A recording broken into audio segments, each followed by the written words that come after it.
What's happening, guys? Alright, what is today? Wednesday, the 16th of April. And it is currently about 3 p.m. Just before 3 p.m. local time. We are currently heading southbound on I-39 or eastbound on I-90, whichever you want to pick, in the Janesville, Wisconsin area. Alright, we're going to be making a delivery today to the Americold facility in Darien, which is pretty close to here. I wish FedEx would get up to speed more, though. I don't know. He just got on the road on that last exit, so I don't know what's the holdup of getting up to speed there. But all right, so I had to go this way in lieu of the route that even this thing was wanting me to take. This is supposedly a truck GPS, right? Okay, so riddle me this. Why is it trying to tell me to take highway, whatever it was, highway, I don't know, 11 or whatever that number was. I'll get zoomed in here after we get through transitioning. I want you guys to have an idea, bit of an idea where we're at in Wisconsin. We're in the southwest corner of the state, pretty close to, just like the very next exit south of here, I think, is Illinois. And then just a hair west of us is, what is it, Iowa? What is that, Iowa? Yeah, I think we're too far south to be in, I don't know where South Dakota's limit is at, but that's why I'm kind of like, is it Iowa or South Dakota? I think it's Iowa, though. I'm pretty sure it's Iowa. Yeah, because Madison. Well, our main terminal is in East Dubuque, Illinois, right there on the other side of the river from Dubuque, Iowa. Alright, we're now northbound on I-43. Alright, so what I was getting at here is, I forget the name of that town there, but I'm going to get zoomed in some and get my speed down for the construction zone. Highway 14, I think it was.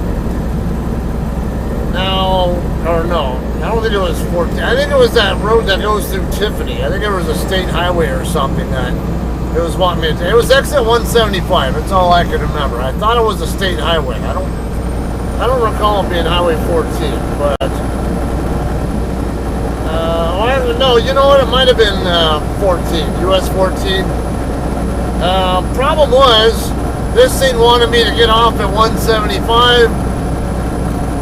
Google also wanted me to use 175. Now, only one problem. Before I got to that exit, I saw this white and black sign looking right at me in the face on the interstate saying no trucks allowed on East Racine Street, which is that exit, except for local deliveries. So I'm like, well, I mean, come on, dude.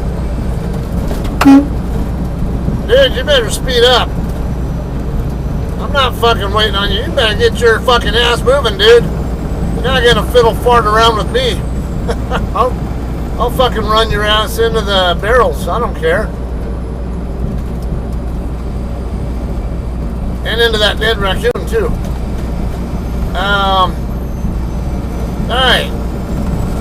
But, so, I take that to mean that I have to be delivering right there in the actual Janesville downtown area to be allowed to be on that street. But I wasn't exactly stopping in there. I was going to go through to come over here. I'm like, yeah, I can just see it. I go that way, and then I get stopped, and then they'll see my BOL that I'm coming over here to Darien, and then they'll ask, well, why didn't you take 90 over to 43? Yeah, this isn't local delivery. I thought it was. I don't think that a cop's going to buy that kind of stupidity, though. Even if I could have, pretended that, wink, wink, that I was just being stupid, but I know better. Why take the chance? I already had enough issues with damn parking tickets last year, so let's try to keep our nose a little bit cleaner this year. Alright, anyway. Now, I've never been to this Americold before. Yes, it's still there. All right. Don't know anything what to expect. In fact, I didn't even get a chance to really scout the place. And the reason why is because, where was I at? I think I was just a little bit into Wisconsin from Minnesota. In between Minneapolis, St. Paul, and Eau Claire.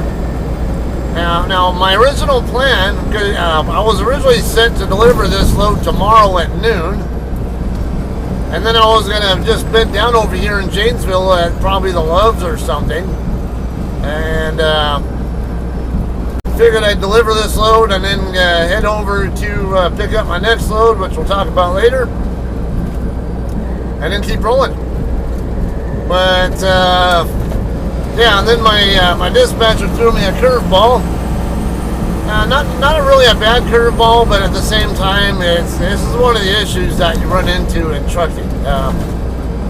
Now, I'll gladly deliver this thing earlier, especially when my delivery and the next pickup are only 3 hours apart, and I still have to wash out my trailer in between the loads and all that, so... yeah, that doesn't leave a lot of time there, especially if you might have to wait a couple hours at Blue Beacon to get your trailer washed out. Although, I think that Blue Beacon in Rochelle, Illinois, I want to say it has a washout only lane, but I forget. I go there sometimes, but I'm used to going in the middle of the night to places, so... even if they have a washout lane, they're usually closed at that hour. At the hours that I'm trying to get my washout. Anyway, we'll talk more about that later. So yeah, I'll gladly deliver this load earlier, and she saw that I was tracking to be here between 3 and 4 p.m. and I was like, yeah, it's right there. I was kind of anticipating that right around 3, maybe a little bit later. To get here. Alright, 9 miles. Exit 15. Right, exit 6. Or mile marker 6. Alright.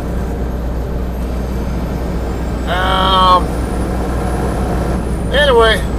Yeah, so she said, oh yeah, the CSR was able to get you an earlier delivery time. Now they got you set up for 1700 this evening. I'm like, oh, that's pretty good. But now I had to run like 555 miles. Come on, dude. You know that the speed limit's going up to 70 now, right? You don't have to keep doing 55. You're exiting? Okay.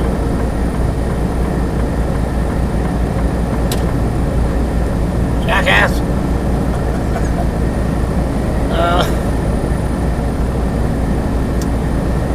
Alright, so...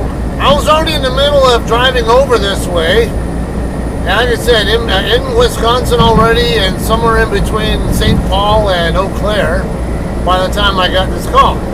And I haven't stopped since. So, or actually, I think I might have stopped for a 30-minute break somewhere over there in Wisconsin. I forget what the name of that town was. Anyway, or maybe it was in Minnesota. I don't know. I was somewhere over there. I think it was in Wisconsin, though, when I did my 30, but didn't really have time to really check on, to do any scouting in advance what this customer's like. So I have no idea really what to expect. Is there a guard check? I don't know. What kind of experiences do other drivers have on Google? I don't know. Normally I do that kind of stuff, but usually I tend to do it shortly, like the last break before I go there, and I was anticipating a break before, prior to me getting a phone call about this. So it was like, all right, and she said, just go ahead and run straight down there, and you might be able to get checked in and delivered as soon as you get there. All right, cool, perfect. So I love the fact she's looking out for me on that and trying to expedite. I do appreciate it. Now, here's one little concern. Now, I don't know if she's young, so and she's not a CDL experienced driver, so these kind of things are going to be foreign to her. If I deliver at 5 p.m., and let's just say I'm in the door there for about 2 to 3 hours, possibly, then it's going to be about 7 p.m. when I get out, when I'm ready to roll out of there. What do you think's going to happen there when I go to leave and need to go find a place to park at that hour?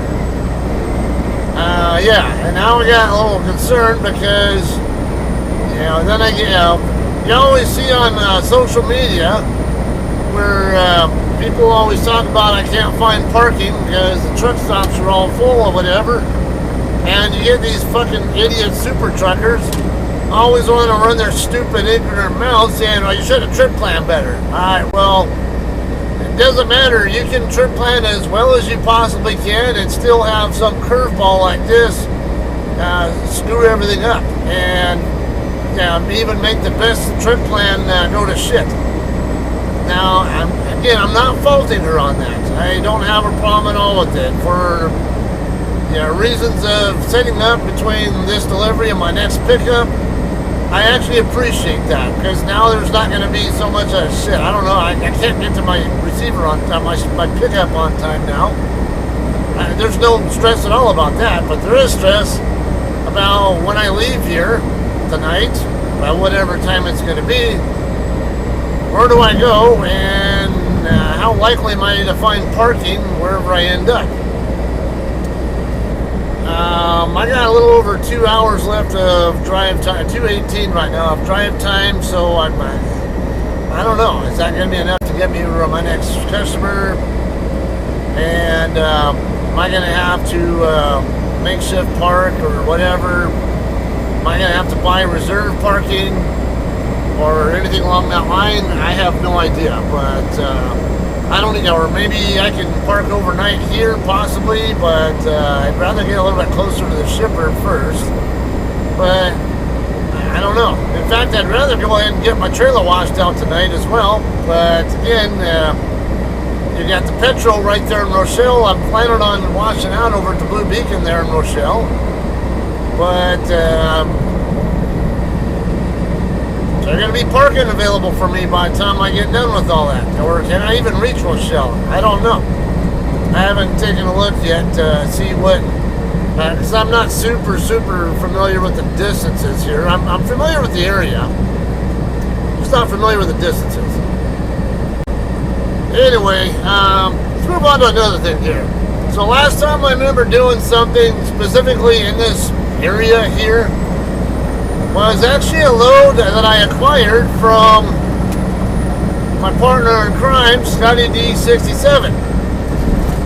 Now, as you guys, now Scotty, he watches my channel regularly. He's got a much bigger YouTube subscriber base than I have too, about like 10 times the size of mine, something along that line.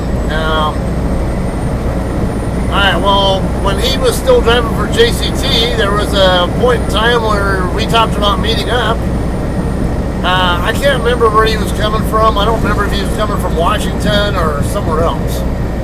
But his load was going to Janesville, right there where we just here north of where we started this video from.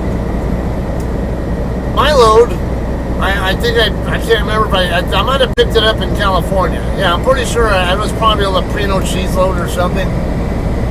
And I think it was going to like Aurora, Colorado. I mean, not Colorado, Illinois, or Batavia, Illinois, or Costco in Morris, Illinois. I don't know. It was going to Illinois. That's all I remember.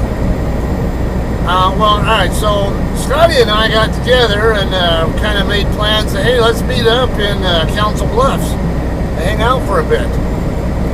And then on top of that, he was telling me about how he's like under pressure with his load for on time status. I think he was running barely on time or something along that line. So I was like, so he came up with the idea, well, what if we swap loads? Because I have more time on my load and it'll afford him time to take a 10-hour break and, and then I'd be able to more easily get that stress off of him. Whereas I had a fresher clock because I think I'd started my shift in, I don't don't even remember. North Platte, Nebraska, or no, it was probably further east than that. I don't remember. But yeah, I had a fresher clock, and I was not going to have any problem at all getting all the way to Janesville with his load if I did it. So, or no, you know what it was? I think I was going to stop in Council Bluffs anyway, or something. And but I was going to be shutting down sooner than him, so I was going to be done with the 10-hour break before him, which was going to put me in much better position to make on-time delivery of his load. These guys all look like they're shit. This guy, one guy moved over into this lane right at the last second there, right when I was already committed to coming over here. Alright, we're going to make a right turn onto West Beloit Street, almost a mile away, and we got a 13.9 bridge to deal with, half a mile up. Not a problem because I'm not pulling a 14-foot tall trailer like my other partner in crime, John. Yeah, my buddy John, he drives for KKW, and pretty much all he ever pulls is 14-foot tall trailers. Yeah, some of you guys don't realize that there are trailers like that. Nope, you're not going to block me. They're very common to see in California, but outside, maybe other western states too, I don't know. What is this? Kind of a plant there, it looks like. Pretty nice looking town here, I'd say, though. Nice looking baseball field, even. 2 baseball fields, I guess. Pretty nice little town here. Corn Fest. Weekend after Labor Day. Okay. Alright, so yeah, they call them high cube trailers. Yeah, some truckers don't think that isn't even a thing, but no, it's absolutely a thing. Like I said, my buddy John there, he regularly pulls them all the time. There's a lot of stuff I can do that he can't do because of that.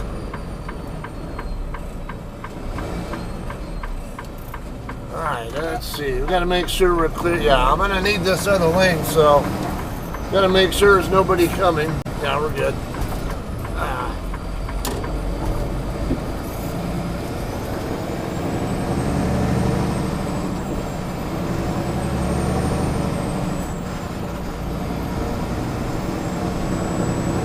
Alright, we are about a mile away. It'll be on the right side of the street as you see on the map. That turned around for you, so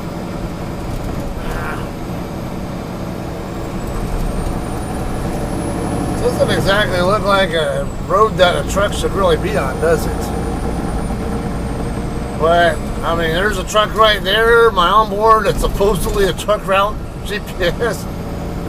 I don't normally blindly follow instructions either. By the way, it's not a good practice.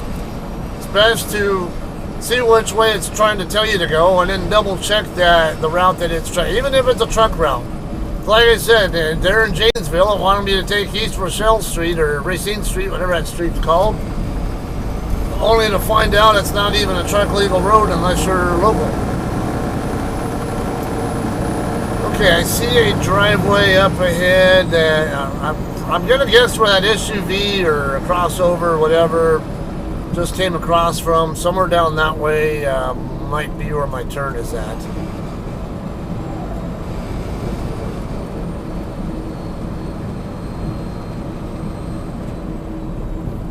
No, it'll be right after Highway Sealants. Oh no. Damn it.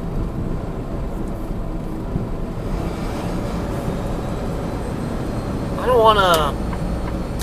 you know what? No. Let's go ahead and go this way. It looks like that's a harder turn to make. See, I have no idea where the driveway is for the truck entrance. What's it? There's a sign here with an arrow. Miracle, this drive. Okay.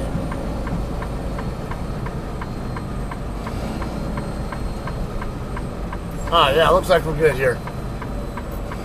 I can't tell there's a guard, I don't think there's a guard shack. I can't see one. Alright, our tandems are clear there.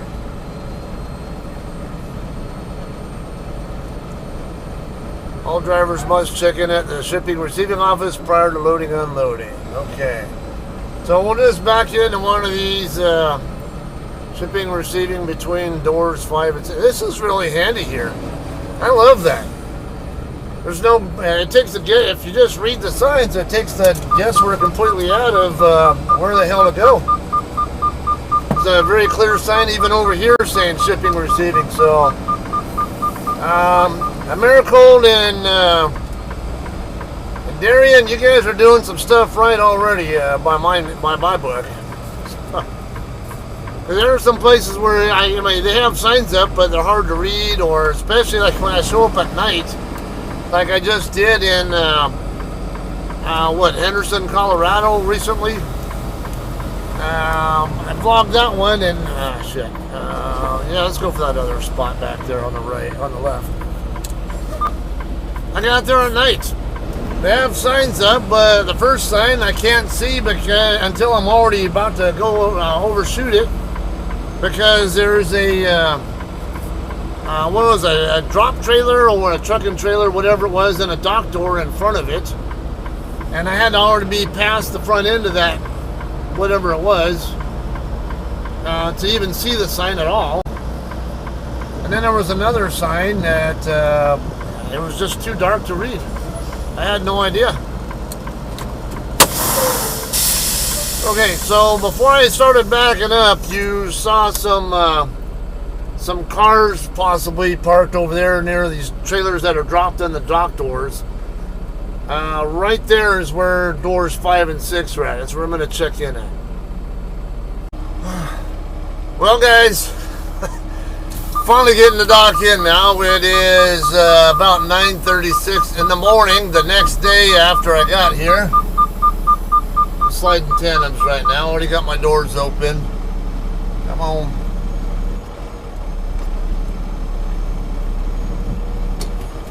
Okay.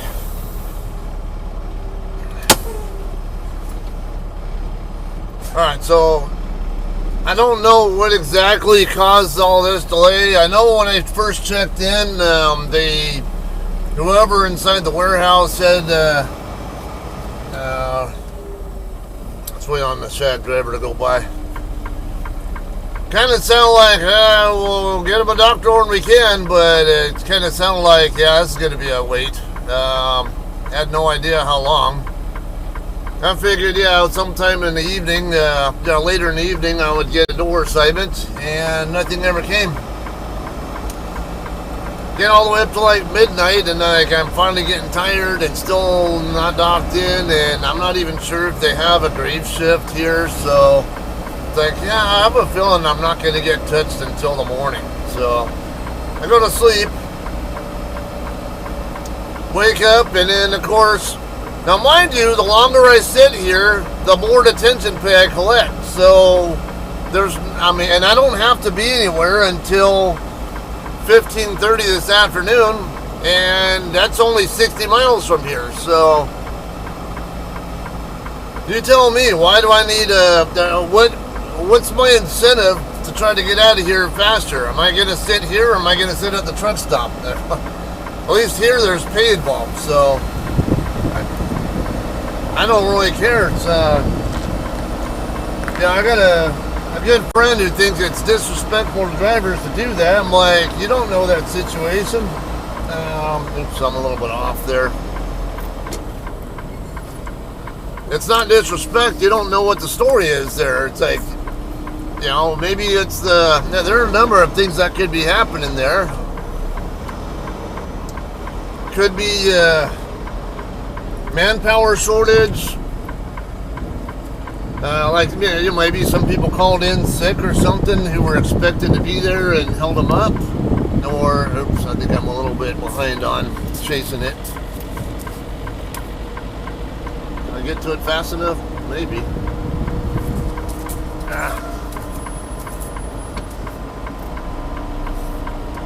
got to work yet. I just trying to get the steering wheel to react. Because sometimes it acts like it doesn't have power steering, and other times it's like super power steering.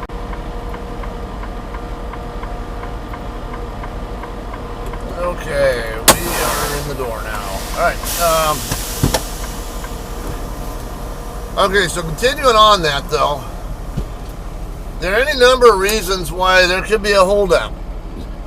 One could be, like I said, could be manpower shortage. I've also seen technical issues where there's something wrong with their computer system. We just had that issue with the Walmart load not too long ago, a few months back. Clarksville, Arkansas, went to deliver there. They wanted to check me in, but their system was having issues, and it was the entire Walmart system, like their whole network nationwide.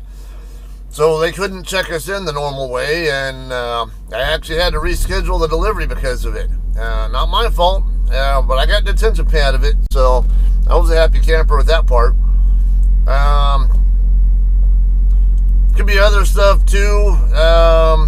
I've had one where I was sitting waiting for I was trying to pick up a load, but it turned out that the reason why I'm being held up, actually there are a couple of times where I've had this happen, at least, if not more, where I'm waiting on other trucks to bring the product that is going to go on my trailer. So these guys could have everything planned out exactly right, but then just have one or two trucks that get held up by weather, mechanical issues, or whatever, and just those fuck you over themselves.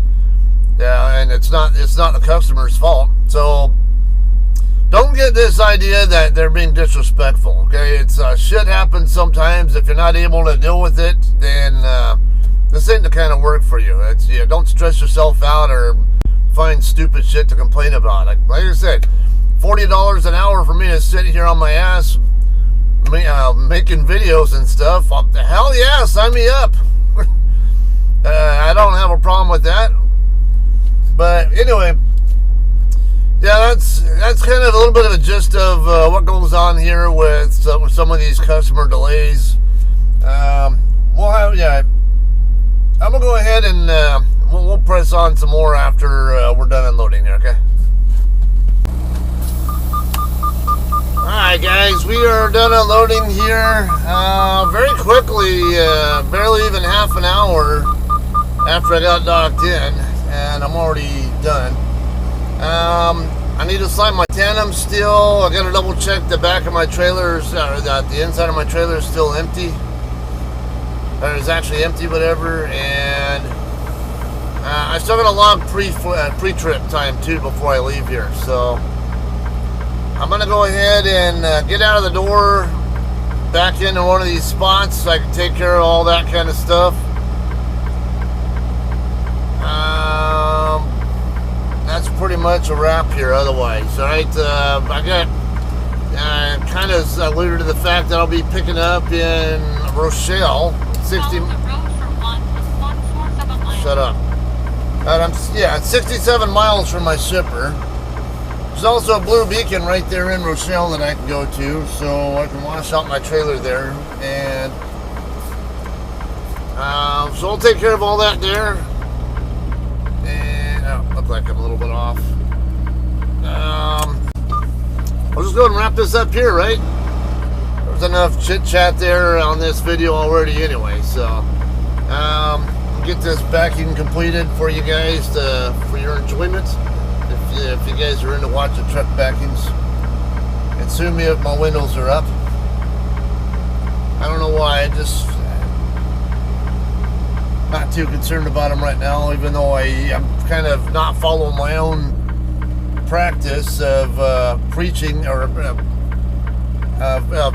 always have your windows down when backing. Okay, now that's a wrap though. Hope you guys got some good valuable info or entertainment, whatever it is, out of this video, and probably have another one for you guys. I might rehash the whole shipper delays issue or customer delays and detention on that other video. Since this, I talked about on the back end of this one, where a lot of people might not be paying attention, or and I don't know if I covered everything that. Maybe a little stories, a little more detailed story about my experiences with that situation. All right, so plan on that, I guess, on my next video. You all have a great day. Thanks for watching. We'll see you on the next one.